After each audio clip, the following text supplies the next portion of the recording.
안녕하세요. 오늘 2025년 1월 15일 수요일입니다. 함께 보실 말씀은 여호수아 10장 1절에서 15절까지 말씀입니다. 우리가 어제까지 본 말씀에서는 이제 기브온 족속이 이스라엘 앞에 투항하여서 그들을 이스라엘이 받아들이고 그들이 제단을 섬기는 종으로서 또 허드렛 일을 하는 사람들로서 받아들이게 된 이야기를 함께 나누었습니다. 이제 이 소식을 당시 예루살렘 왕이었던 아도니세덱이 듣게 됩니다. 예루살렘은 당시 아직까지 이스라엘 땅이 아니었기 때문에 그 땅의 왕이었던 아도니세덱이 이 이야기를 듣고 충격을 받아요. 왜 그랬냐면 기브온이라고 하는 민족이 작은 민족이 아니었거든요.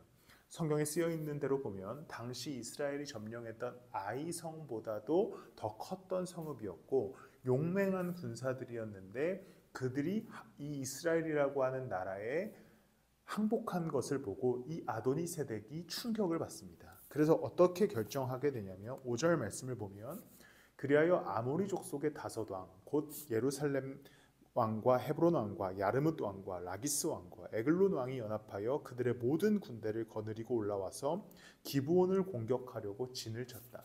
그러니까 이들의 목표가 이스라엘이 되는 것이 아니라 이스라엘에 항복한 기브온을 치기 위해서 다섯 민족이 연합하여서 올라오게 됩니다.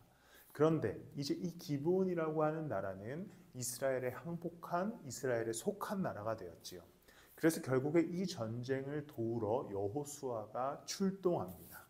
그러면서 8절에 이제 하나님께서 전쟁을 치르는 여호수아에게 위로와 담대함을 주면서 말씀하시기를 그때에 주님께서 여호수아에게 말씀하셨다. 그들을 두려워하지 말아라.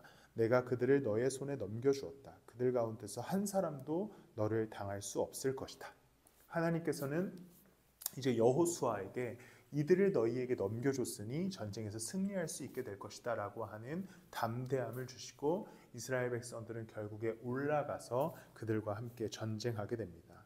그리고 하나님께서는 이 전쟁 속에서 기적을 베푸시죠. 우박을 내리시면서 상대를 공격하시기도 하고 해와 달을 멈추시는 자연의 섭리를 이끄심으로써 전쟁에서 승리하게 하십니다. 그리고선 14절과 15절 말씀을 보면 주님께서 사람의 목소리를 이날처럼 이렇게 들어주신 일은 전에도 없었고 뒤에도 없었다. 주님께서는 이처럼 이스라엘을 편들어 싸우셨다. 여호수아 및 그와 함께한 모든 이스라엘 군대가 길갈에 있는 진으로 돌아왔다. 하나님께서 이전처럼 또 이후에도 이스라엘을 이렇게 도우신 적이 없었다고 할 만큼 하나님께서는 이스라엘의 전쟁을 도우십니다.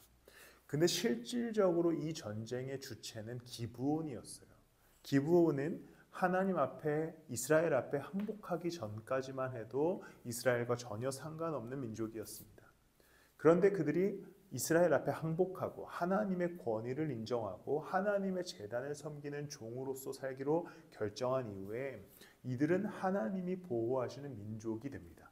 그래서 하나님의 무한한 도우심으로 이 기브온을 지키시고 여호수아를 통해 전쟁을 승리하게 하시는 것이죠.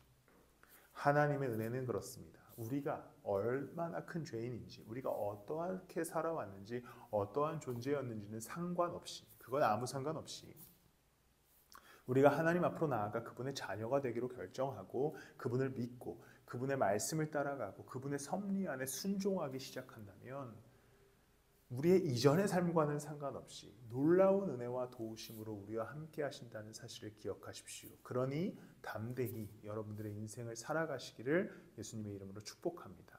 기도하겠습니다.